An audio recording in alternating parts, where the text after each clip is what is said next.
जलंधर के बारे में बताने। जलंधर से जब उनका विवाह हुआ तो कैसे हुआ, एक बार की बात है, स्टार्टिंग से कथा बताऊंगी। और जो परशुराम भगवान है, परशुराम और इंद्र देवता शिव की दर्शन के प्रति उनको अभिलाषा थी, इच्छा थी। बोले हम चल रहे हैं कैलाश पर्वत महादेव का दर्शन के लिए। वो गए तो, लेकिन महादेव जटाधारी साधु के रूप में आ गए। आधे रास्ते में बैठ के उन्होंने उनकी परीक्षा ली। तो इंद्र तो अहंकारी थे, इंद्र को अहंकार आ गया। उन्होंने क्या किया, परशुराम जी तो कुछ नहीं बोले, क्योंकि वो तेजस्वी तपस्वी थे, स्वयं राम के अवतार थे।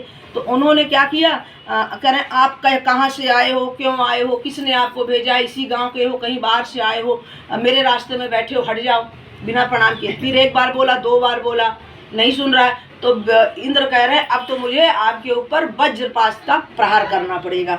अब उन्होंने प्रहार कर दिया। अब महादेव को गुस्सा आ गई, आया था मेरे दर्शन को, नम्रता बिल्कुल है ही नहीं, इसके बुद्धि विवेक नहीं है और ये पहचान नहीं रही, भक्तों की पहचान थोड़ी होती है। तो क्या किया, महादेव ने अग्नि छोड़ दी तीसरे नेत्र से। अब परशुराम जी ने अपने दिव्य दृष्टि से जान लिया तो क्षमा याचना करने लगे, महादेव क्षमा कर दीजिए, क्षमा कर दीजिए, इंद्र नहीं रहेगा तो सब सृष्टि का कार्य रुक जाएगा, बिजली कैसे पैदा होगी, पानी वर्षा कैसे होगी, देवताओं में हमारे 9 ग्रह में आते हैं ना, तो ये जरूरी है। तो बड़ी क्षमा याचना करने पे महादेव ने कहा अगर महादेव के अंश से कोई दिव्य पुंज निकल गया तो वो कभी वापस नहीं आ सकता। तब उन्होंने बड़ी प्रार्थना की, तो उन्होंने बोला सागर में छोड़ दो, समुद्र में।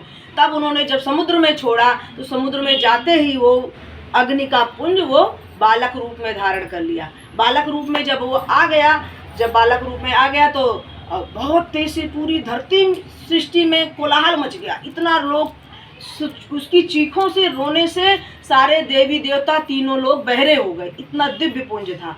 तो सभी देवी देवताओं ने कहा, ब्रह्मा से अनुग्रह किया कि ब्रह्मदेव चलिए देखें क्या हो रहा है। ये शिवपुराण की कथा है, मैं बता रही हूँ, शिवपुराण पढ़ा है, मैं उसमें से बता रही हूँ।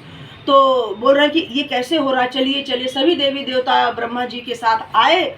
जब ब्रह्मा जी के साथ आए तब उन्होंने क्या किया, जब ब्रह्मा जो है समुद्र के पुत्र, जो समुद्र पिता उनके थे, अब तो पुत्र हो गया उनका, जो बच्चा शिशु है समुद्र में गिरा तो वो पिता हो गए।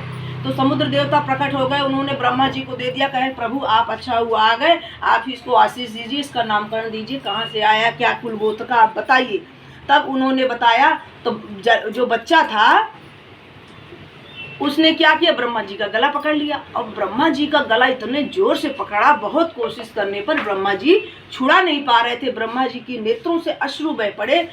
फिर बड़ी मुश्किल से ब्रह्मा जी ने छुड़ाया, तो इसलिए ब्रह्मा जी ने उसका नाम बोला कि हे समुद्र देवता, इसने मेरे अश्रुओं से, मैं जबकि तीनों लोकों में सबको मैं इतना विजयी हूँ और इतना तपस्वी हूँ, इतना बड़ा मेरे अंदर तेज है, इस बच्चे ने मेरे को जो है आंसू निकाल दिया, इसलिए इसका नाम जलंधर है।